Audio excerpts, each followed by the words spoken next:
आम्बेडकर जो सिर्फ भारत में ही नहीं पूरे विश्व में प्रसिद्ध है, सिंबल ऑफ नॉलेज जिनको कहा गया है, उनके जन्म जयंती पर उनके जो अनुयायी है वो बड़े पैमाने पर यहाँ पर में उनके स्वागत के लिए इस रैली में शामिल होने के लिए यहाँ पर खड़े हैं। तो इसी तर्ज पर कुछ लोगों ने यहाँ अल्पोहार रखा हुआ है, तो जानते हैं उनके क्या विचार है। पहले आपका नाम बताइए। मेरा नाम है विनोद लोनार है, मैं रहने वाला गिट्टी खदान का। आज गिट्टी खदान में सुमेश जी मेश्राम इनके दुकान के सामने में जो संबोधि बुद्ध विहार है,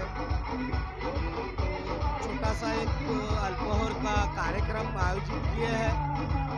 132वीं बाबा साहब आम्बेडकर की जयंती मनाने के उपलक्ष्य में ये छोटा सा एक उपक्रम लोगों को जो रैली में जाते आते रहते हैं उनको थोड़ा सा उपहार और नाश्ता का एक प्रबंध किया है। नहीं, मैं आपको यह पूछना चाहता हूँ कि डॉक्टर बाबा साहेब आम्बेडकर इनकी जन्मदिन मनाने की कोशिश भी की गई थी, लेकिन उन्होंने कहा था कि मेरा जन्म जयंती मनाने से अच्छा है कि आप लोग मेरा अधूरा कार्य पूरा करो और उसके लिए जान की बाजी लगा दो। आपका क्या कहना है? जो आप कहे हैं इसके लिए मैं बहुत ही, आपने अच्छा प्रश्न कहा है आपने, और इस विषय पे मैं भी वही आपके विचारों पे सहमत हूँ कि ये जो जयंती मना रहे हैं, इस जयंती के साथ साथ में उनका जो ध्येय था, उनके जो विचार थे, जो होना चाहिए था उस हिसाब से हो नहीं रहा है। और इस देश के अंदर जयंती के साथ साथ में अपने जो अधिकार कम होते जा रहे हैं, वो अधिकार और अपने अच्छे मजबूत होना चाहिए। उसके लिए सभी समाज बांधव ने एकत्रित होके ये लड़ाई लड़ना चाहिए, यही मैं कहना चाहता हूँ। धन्यवाद सर। और हमारे कुछ मुस्लिम भाई भी यहाँ पर मैं उपस्थित, तो मैं उनसे भी जानना चाहूँगा कि उनके क्या विचार है। तो साहब पहले तो आपका नाम बताइए। मेरा नाम मोहम्मद शाहिद खान नाम है मेरा। आज बाबा साहब की 132वीं जयंती है, उस उपलक्ष्य में आप यहाँ पर में आए हुए हैं। मेरा ये पूछना है आपसे कि बाबा साहब ने एक सपना देखा था इस भारत में समता, स्वतंत्र, बंधुत्व और न्याय, इस आधार पर इस देश की रचना होनी चाहिए थी।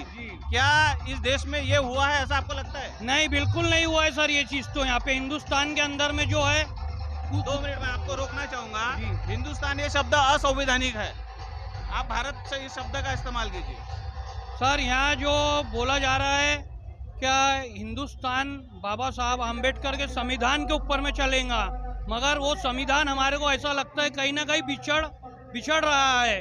और उसका बहुत इससे देखा जाए तो यहाँ जो राजनीति होती है तो बहुत उच्ची किस्म की राजनीति होती है हमारे हिंदुस्तान के अंदर में, जिसमें हिंदू मुसलमानों को लड़वाया जा रहा है, एसटीओ को आपस में लड़वाया जाता है हम लोगों को, और बोला जाता है ये तुम्हारे साथ में नहीं है।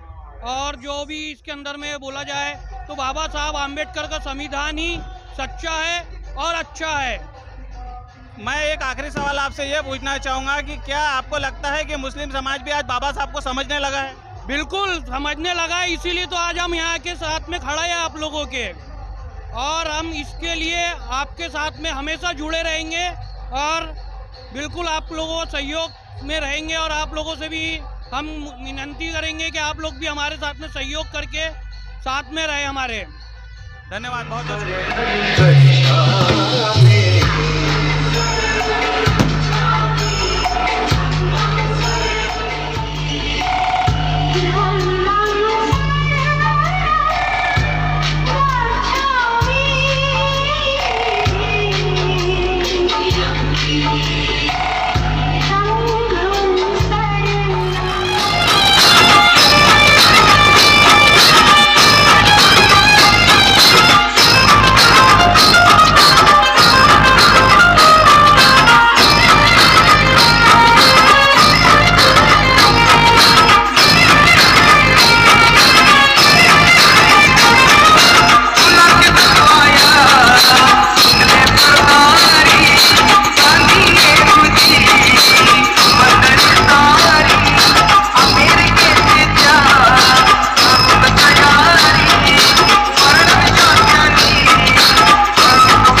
शुभम सिद्धार्थ गर्डे, महाराष्ट्र प्रदेश यूथ कांग्रेस शाखा अध्यक्ष गिट्टी गदान।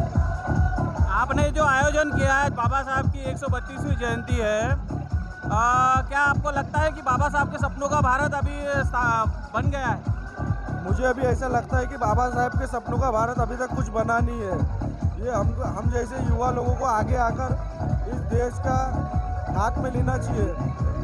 और जो मनुवादी सरकार है, भाजपा सरकार, इसने संविधान को कुचलने की कोशिश कर रही है। तो ये संविधान हमें बचाना है। ये बचाने के लिए हम मर मिटने के लिए भी तैयार है।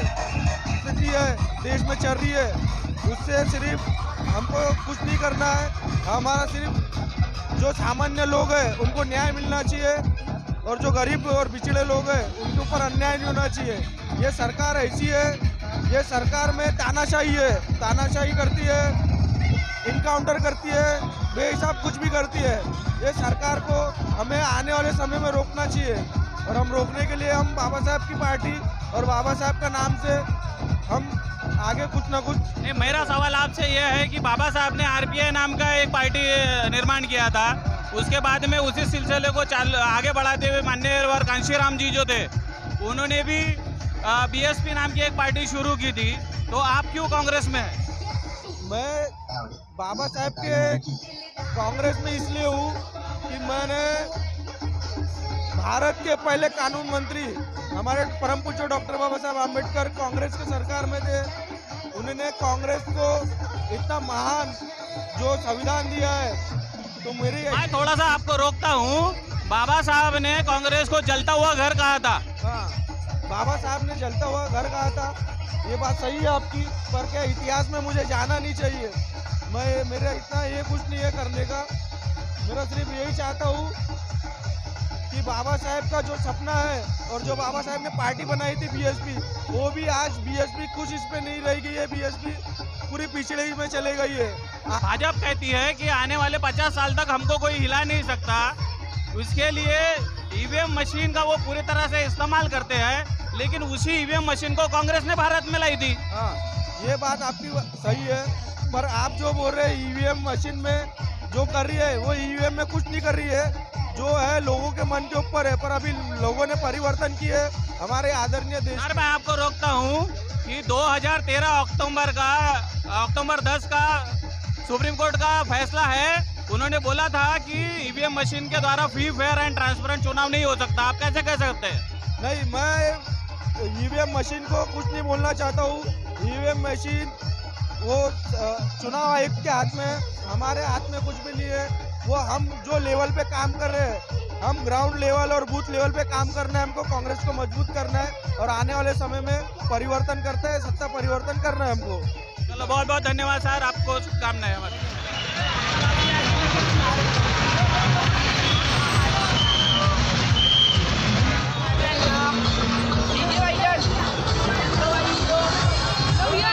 देखो ये लोग आ रहे हैं, उनको तो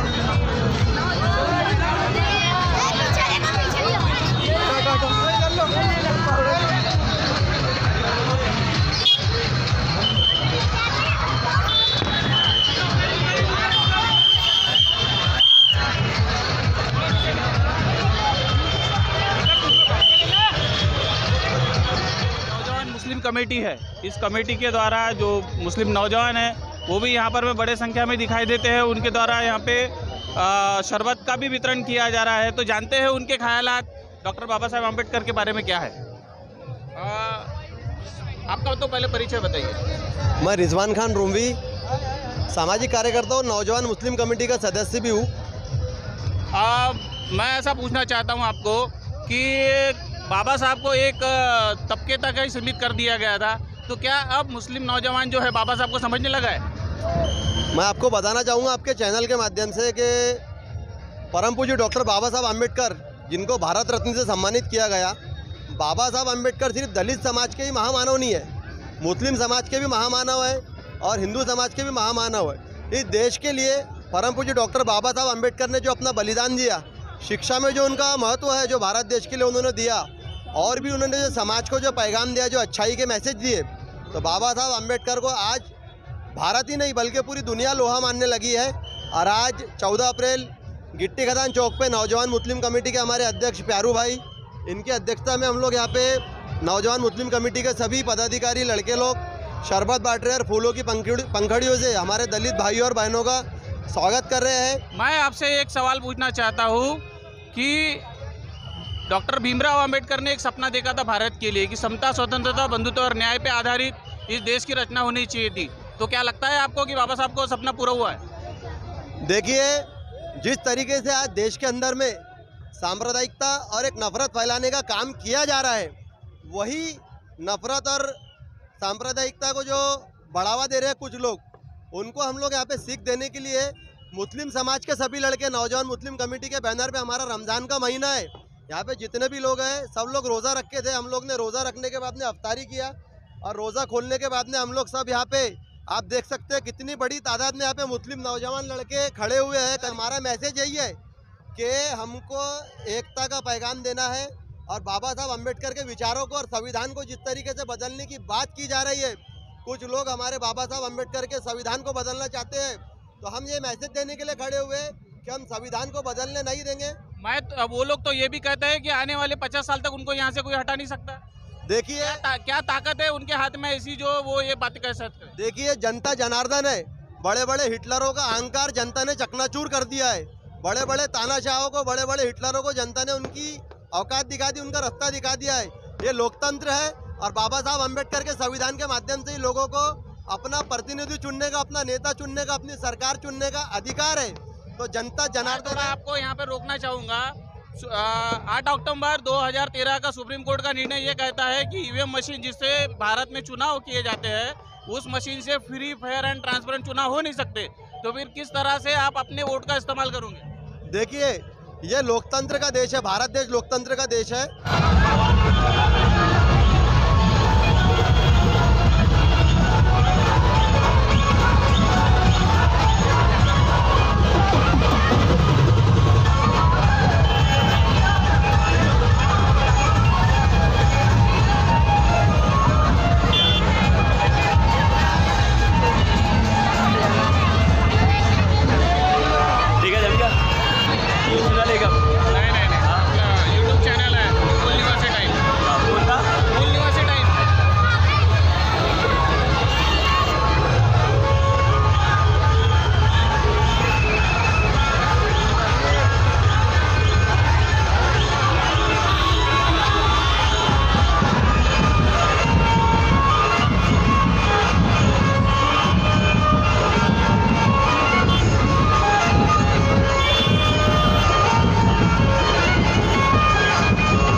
अपनों को खोया है कोरोना काल में और सरकार पूरी तरीके से विफल साबित हुई है।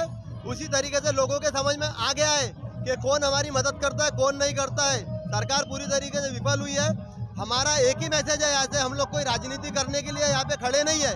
हमारा मैसेज एक ही है कि हमको हिंदू, मुस्लिम, सिख, बौद्ध, ईसाई बाबा साहब अम्बेडकर के संविधान पे चल के हमको इस देश की रक्षा करना और इस देश के संविधान को बचाने के लिए हमको सड़क से लेकर सांसद तक और गली से लेकर दिल्ली तक के एक साथ एकजुटता के साथ में लड़ाई लड़ना है। और जय भीम और जय मीम का नारा हमको यहाँ से लेकर तो दिल्ली तक के देना है। बहुत बहुत शुक्रिया आपका, बहुत बहुत धन्यवाद।